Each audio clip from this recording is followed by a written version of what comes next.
बुल्ढाना जिला स्वास्थ्य विभाग ने प्राथमिक स्वास्थ्य केंद्र का औचक निरीक्षण किया। कई जगहों पर डॉक्टर उपलब्ध नहीं थे। उपस्थित नहीं होने वाले 6 डॉक्टरों को कारण बताओ नोटिस जारी किया गया, जबकि एक चिकित्सक को बर्खास्त कर दिया गया। कार्रवाई से जिले के स्वास्थ्य विभाग में हड़कंप मच गया है। बुल्ढाना जिले में ग्रामीण क्षेत्रों में मरीजों की देखभाल के लिए कुल 52 प्राथमिक स्वास्थ्य केंद्र है। इस प्राथमिक स्वास्थ्य केंद्र एवं अन्य चिकित्सालयों में कार्यरत चिकित्सकों को मुख्यालय में ही रहने का आदेश दिया गया।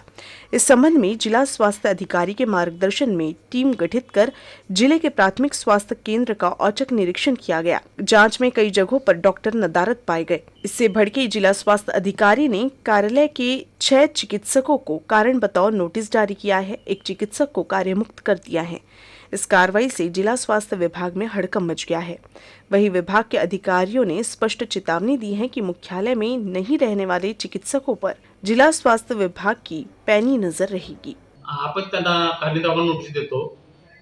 त्याचं कारण काय संयुक्त असेल तर ठीक आहे, जर संयुक्तिक वाटत नसेल तर त्यांना आपण उपसंचालकाकडे किंवा संचालकाकडे इथून कार्यमुक्त करतो या जिल्ह्यामध्ये, आणि त्यांना त्यांचा तात्पुरता पगार आपण वितरित करून ठेवतो। त्याचं संयुक्तिक कारण जर वाटलं तर मग आपण त्यांना पगार देऊन टाकतो। अशी आपण कारवाई आपल्या जिल्ह्यात करतो। कार्यमुक्त हा एक डॉक्टरला कार्यमुक्त केलेला आहे, तो जरा अनधिकृत गैरहजर होता तो, त्याच्यामुळे त्यांना कार्यमुक्त केलेलं आहे। आमची टीएचओची प्रत्येक सोमवारला इथे मीटिंग होत असते आणि प्रत्येक मेडिकल ऑफिसर आणि टीएचओ महिन्याचा आम्ही आढावा घेतो, मागच्या महिन्यात काय काय काम केलं।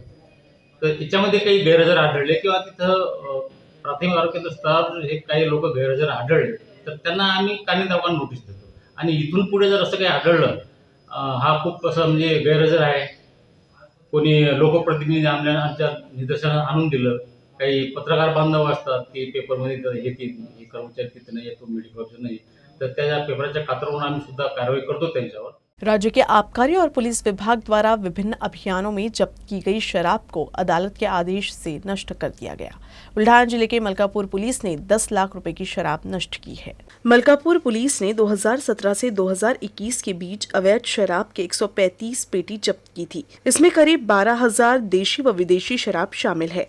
कोर्ट ने जब्त शराब के स्टॉक को नष्ट करने का आदेश दिया है। इस आदेश के अनुसार पुलिस ने मलकापुर नगर परिषद के डंपिंग ग्राउंड में इन सभी शराब की बोतलों पर जेसीबी चलाकर शराब की बोतलों को नष्ट कर दिया। इस अवसर पर राज्य आबकारी विभाग के अधिकारी सहित पुलिस अधिकारी मौजूद थे।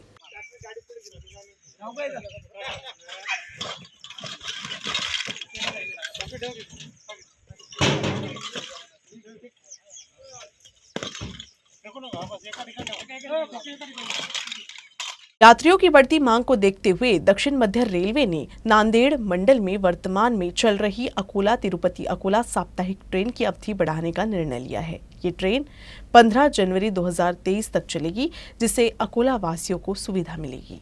नांदेड़ रेल मंडल कार्यालय ने जानकारी दी है कि अकोला तिरुपति इस साप्ताहिक ट्रेन की अवधि को 15 जनवरी तक बढ़ा दिया गया है।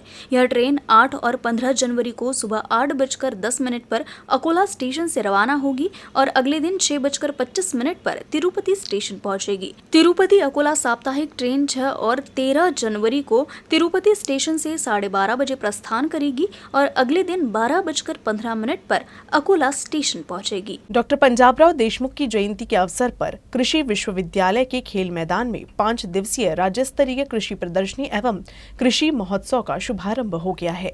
इस कृषि प्रदर्शनी को देखने के लिए किसानों के साथ साथ अकोला वासी भी बड़ी संख्या में पहुंच रहे हैं।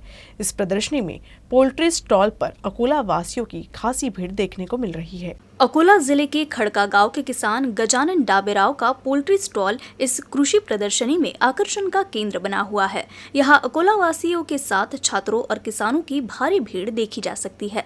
कृषि में समस्याओं की जड़ मुख्य रूप से पूरक व्यवसायों की कमी है और डाबेराव ने इसी तथ्य पर ध्यान देते हुए 11 से 12 साल पहले पोल्ट्री फार्म शुरू किया और इसी से प्रगतिशील किसान डाबेराव साल में लाखों रुपयों का मुनाफा कमा रहे हैं।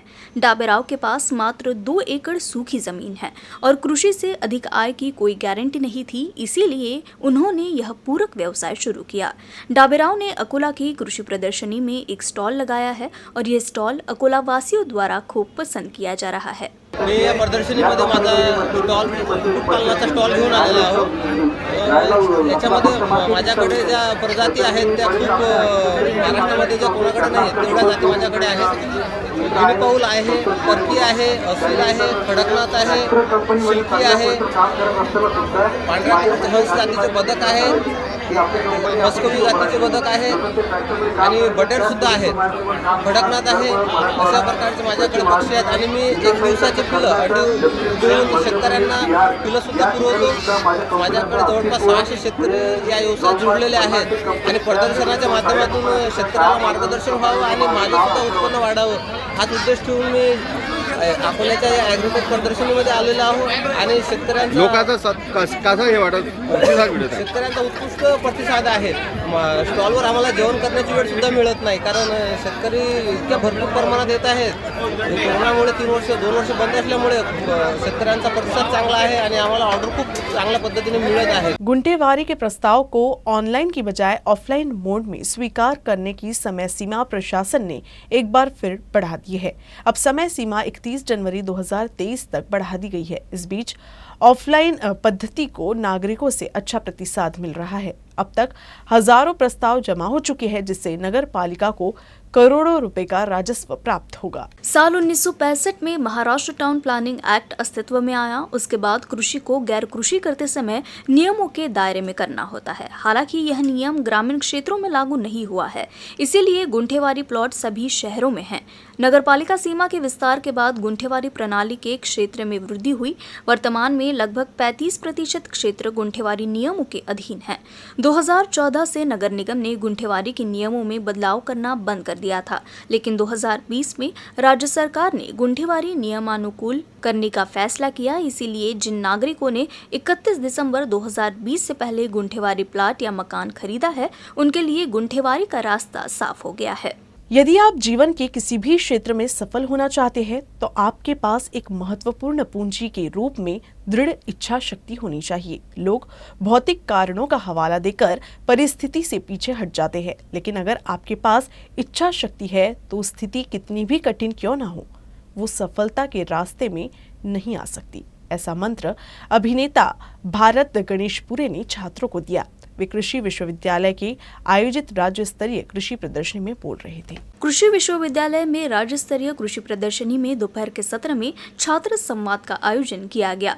गणमान्य व्यक्ति जो कृषि विश्वविद्यालय के पूर्व छात्र हैं और वर्तमान में विभिन्न क्षेत्रों में उद्यमी हैं, उन्हें इस कार्यक्रम में आमंत्रित किया गया था.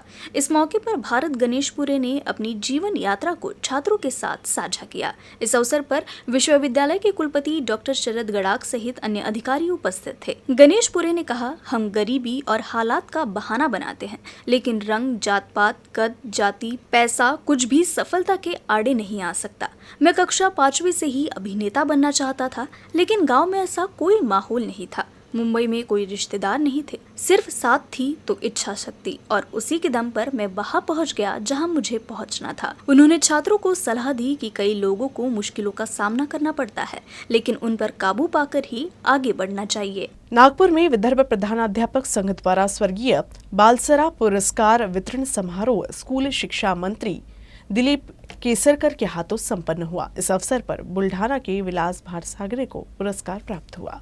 स्वर्गीय बालसरा पुरस्कार प्रतिवर्ष उन प्रधानाध्यापकों को दिया जाता है जिन्होंने संगठनात्मक कार्यों से स्कूली शिक्षा में प्रगति की है. यह पुरस्कार 4 प्रधानाचार्यों को प्रदान किया गया जिन्होंने वर्षों से रचनात्मक कार्य किया है.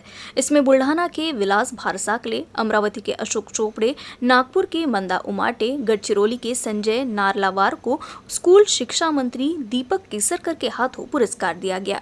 इस अवसर पर संस्था संगठन अध्यक्ष राव साहेब आवारे, शिक्षक विधायक किरण सरनाइक, विदर्भ प्रधानाध्यापक शत्रुघ्न बेड़कर, प्रदेश अध्यक्ष धोमसे खेड़ेकर, वसंत पाटिल, विदर्भ सचिव सतीश जगताप, गजेंद्र काले, बलिराम झामरे, दिनेश तायडे सहित विदर्भ प्रधानाध्यापक संघ के पदाधिकारी बड़ी संख्या में उपस्थित थे.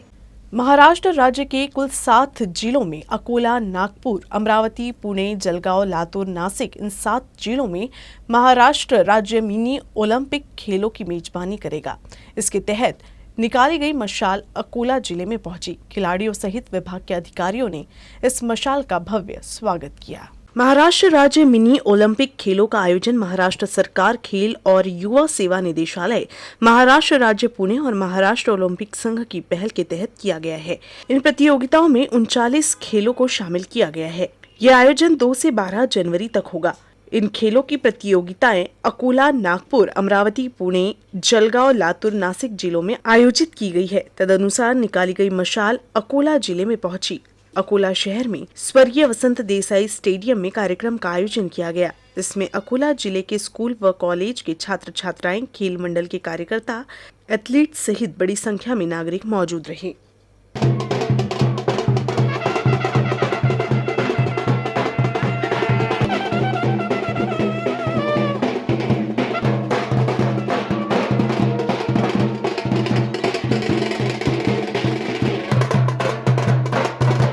ही मशाल अमरावतीवरून निघालेली आहे। ही पूर्ण आपल्या पूर्ण विभागातून पुण्यापर्यंत जाणार आहे। पहिला स्टॉप मूर्तिजापूर, अकोला, शेगाव, खामगाव आणि सिंदखेड राजा। हे आपल्या ऑलिम्पिक गेमची मशाल आहे। हे जोत घेऊन आपल्याला ही जोत रायगड किल्ल्यावर जाणार आहे। बुल्ढाना शहर के पास राजुरा घाट में एक तेंदुआ देखा गया। सौभाग्य से तेंदुआ दिखने के समय नागरिक कार में थे, जिससे कोई अप्रिय घटना नहीं हुई। बुधवार शाम को यूसीएन दर्शक सुजीत देशमुख और उनके दोस्त बुल्ढाना जा रहे थे। उस समय उन्हें राजुरा घाट में एक तेंदुआ दिखाई दिया। तेंदुआ सड़क किनारे बनी सुरक्षा दीवार पर बैठा था। सौभाग्य से उसने आक्रामक रुख नहीं अपनाया। ये क्षेत्र तेंदुआ, भालू और लोमड़ियों जैसे क्रूर जानवरों का इलाका है। शाम के बाद विशेष रूप से पैदल या दोपहिया वाहनों से इस सड़क पर यात्रा करते समय सावधानी बरतें और वन विभाग भी आवश्यक उपाय करे।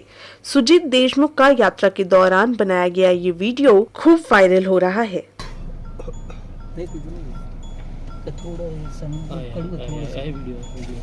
नाही काढू नको, काहीच नको काढू। ते उडी मारून वर येऊन बसलं ना, गाडी आली नाही, जाऊ गाडी जाते। हो। न्यूज रूम से बस इतना ही। खबरों का सिलसिला यूं ही चलता रहेगा। आप देखते रहिएगा यूसीएन न्यूज अकोला।